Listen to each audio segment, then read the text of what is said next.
গরু নিয়ে সবাই বাড়ি চলে যাচ্ছে এবং আমাকে নিয়ে কথা বলছে আমি নাকি পাগল। ওই পাগল লোকটা ওই পারে বসে আছে। ওই যে দুটি বাচ্চা দেখছেন, ওই বাচ্চা দুটি বেলা ডুবে যাওয়ার আগে এখান থেকে চলে যাওয়া উচিত, কেননা ইতিমধ্যে আমি শিয়ালের ডাক শুনেছি।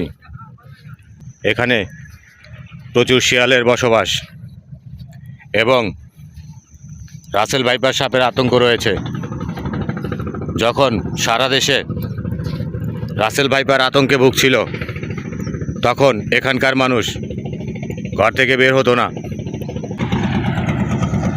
ট্রলারটি খুব ধীর গতিতে আসছে, তার মানে বোঝা গেল এখানে পানি খুবই কম।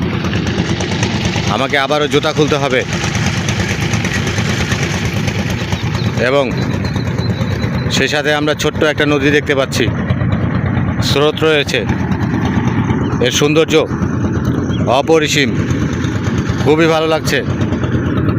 সূর্যটা ডুবে আসছে।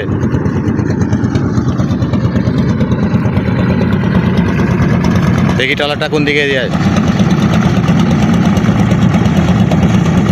ট্রলারটি যেতে খুব কষ্ট হচ্ছে, এমন জলে আসলে নৌকা চালা খুবই দুষ্কর।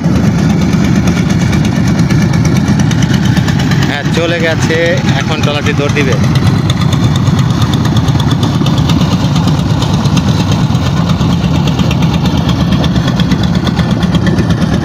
তো ট্রলারটি তো চলে গেল,